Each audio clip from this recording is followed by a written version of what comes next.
San Francisco is the fourth most populous city in California and is famous for the Golden Gate Bridge, the notorious federal prison Alcatraz, its steep rolling hills, varied architecture and Fisherman's Wharf.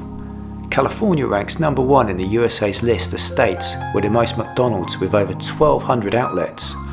This is my experience of trying McDonald's in San Francisco.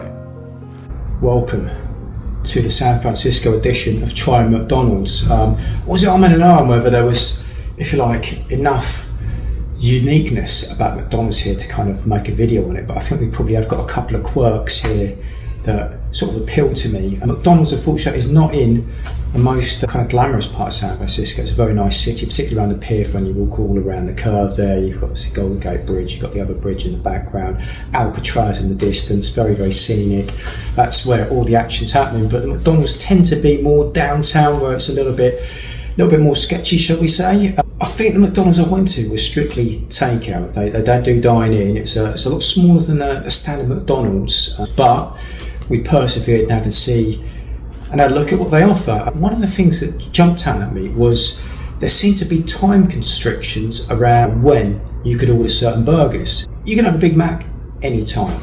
You can have a cheeseburger anytime. You can have a quarter pounder anytime. However, it appears you cannot have a double quarter pounder at any time. You can only have that strictly before midnight. So there was two types of quarter pounder burgers. There's your regular quarter pounder with cheese, with a standard amount of salad on there, but what looked like there was also a deluxe edition which seemed to offer additional salads. I think I must have seen a double quarter pounder before, but I'm not too sure I've seen a double quarter pounder deluxe. Like I said, from the diagram it does appear the main differential is additional salad items, so let's see what we're working with. So open it up, we've got kind of a standard looking burger bun with white sesame seeds on it. Like I said, sometimes when you go, I don't know whether this is be classified as premium range. We've doubled up, but quite often you get a brioche bun. Sometimes you get more than one colour of sesame seed on there. Sometimes you even get poppy seeds on there as well, but not this is pretty standard burger bun, which if you're a purist, you'll probably think that's a good thumbs up. Lift up the first lid, we've got a couple of gherkins by the looks of it. We've got looks like raw onions rather than crispy onions. That's another thing, and that's where a lot of the deluxe burgers, they tend to go for the crispy onions rather than the raw onions. We've got lettuce. It looks like we've got ketchup and mayonnaise on the top bun. Then on top of the first patty, we've got two slices of tomato.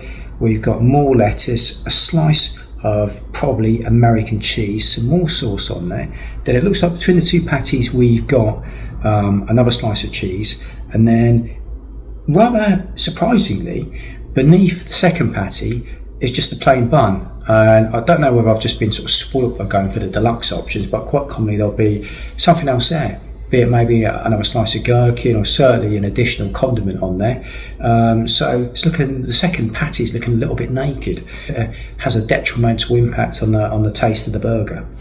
But a good sized burger, what I like about the dimensions there is that you can see you've got two slabs of generous beef patties in there, but it's not a crazy amount of volume that you kind of are concerned whether you can get the whole burger in one bite. I think this is very doable, but at the same time it does look sort of still hearty, so let's just give it a go.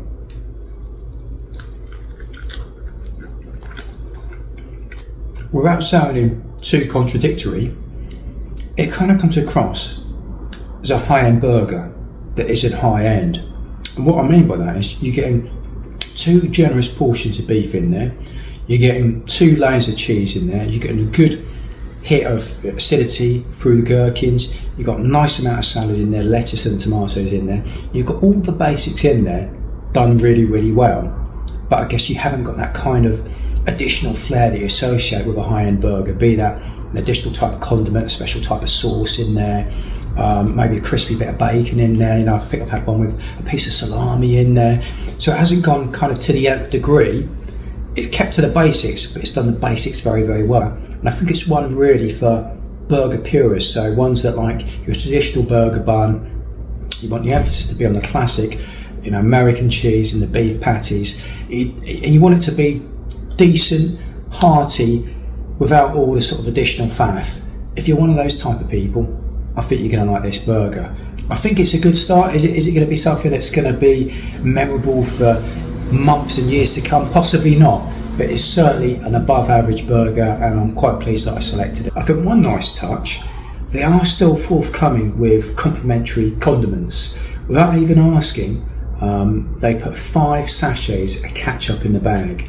So if you like dipping your fries in there, or maybe even put an additional ketchup on your burger, you're going to be all smiles here, because I know certainly it's becoming increasingly common, certainly around Europe, to start charging for sachets of condiments. So to get them thrown in at no additional cost, I thought was a nice touch. Let's see how these fries are. The interesting thing was, I did see an article that had a list of all the ingredients in French fries in UK McDonald's and all the ingredients in French fries in USA McDonald's. Now, cynics might say, well, it's the same thing, it's just going to be fries and salt and a few additives. Well, actually, it's completely different. I think the list of additional items added on the USA McDonald's is very, very extensive. In the UK, I feel it might be just potatoes and salt.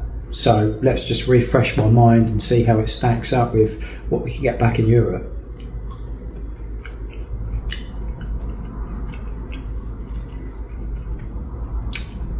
Nice. A classic French. Obviously, McDonald's started in the USA, so of course it's going to be classic. But a couple of things that do stand out compared to maybe what the French fries you get in Europe. I say the French fries in Europe are of larger size. These are very, very thin, maybe half a centimetre in width. I've got a feeling, I'm pretty certain that the fries you get in McDonald's, certainly in the UK, are larger. So I think what that means is these are possibly a little bit more unhealthy, because I think the smaller the fry, the more kind of surface area there is relative to size that's going to soak the oil up. Another thing that I would say is these have been very well salted. Now, I do like a little bit of salt, but I think most places are a little bit more frugal with the salt. So what I would say is that they're very, very nice, but they're possibly a little bit more unhealthy than your regular fries that you get from Europe. So we've had the savoury element, now it's time to go for the dessert. I wasn't too much. There was some tempting options on a sort of a Sunday McFlurry fun. I think there was something like a hot fudge Sunday option. I thought that sounds quite intriguing, sort of hot fudge sauce with the cool sort of ice cream base. That could be quite an interesting concept. But I thought, we are in America, we're in the land of the pie, and it'd be rude not to try a pie and actually do a deal whereby if you pay slightly more than the cost of one pie, I think the standard cost of an apple pie is $2.39. They also do another type of pie, which is the strawberry and cream pie, and that retails at $2.99. If you get one of both though, they'll give you both of them for $3.89. So effectively, you can kind of look at it, you're only paying 90 cents for the apple pie, and I think 90 cents for apple pie is just take the money really, isn't it? So if we're going to do that, off the top of my head, I think the only place where I've had a berry and cream pie before was America, when I went to Atlanta about 2.5 years ago. So it's certainly been a while since I've had a berry and cream pie concoction, so I thought it'd be apt for me to dive in once again. So the apple pie comes in this packaging. The strawberry and cream pie comes in this packaging. What I would say as well is, which may sort of divide the room, is they've started in America just to do the baked apple pie, which of course is a healthy variant than the deep fried apple pie. So it's not going to be as crispy on the outside, but hopefully it's still going to be delicious. So let's just actually dive in with the baked one. What's interesting, got kind of like a lattice design on there. Let's dive in.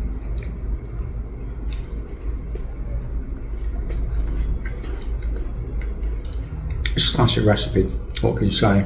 Apples, there's a hint of sort of cinnamon sugar on the coating of the lattice. Still got a crunch, not as crispy as a deep fried one, but yeah, winning formula. What I'd say with this one, it's actually a little bit frugal in the apple filling. See inside, yeah, there's a lot of air in there. So then let's try the strawberry and cream one. So the looks of it, this one's also a baked one as well. I think I still do prefer the deep fried one because it is more crispy. It also retains the heat a little bit better as well, because these ones, they're baked and they've got gaps in them, so they release the heat, so they cool down a lot quicker. First impression, it does look like it's a bit more generous with the filling, but we'll probably be able to determine that a bit better once we tuck into it.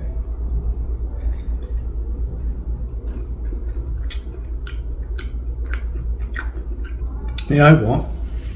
I'm surprised that they don't offer this in the UK, because one of the sort of specialities in the UK is this thing called an afternoon tea, whereby you have your tea, you have sandwiches, you have cakes, but you also critically have a scone or a scone, and on the side you'd have a type of jam, quite commonly a strawberry jam, with some clotted cream. And this kind of relives almost the memory of that, because the cream that you got here, it has almost a clotted cream vibe to it, and the strawberry filling, it's almost got a texture of a jam in there, and then the crust, it's not too dissimilar from a scone. So you put that all together, you have kind of got the classic English tea element: scone, jam and clotted cream, and that works pretty well. I'm not going to lie though, when it comes to pies, I'm a bit of a traditionalist. I think for me the apple pie is still the winner. However, this is a very nice touch.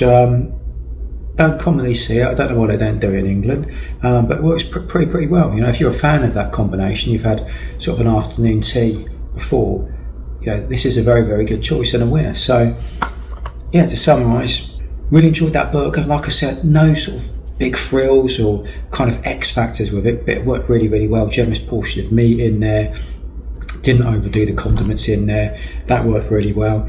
Pies, very, very nice, but like I said, not going to lie, I would prefer the deep fried variant to the baked one, though of course it's slightly more healthy, so pros and cons there. It's a solid offering, and like I said, compared to my last visit in Las Vegas, it's a step up, so pretty pleased with that. So I can give this one a thumbs up.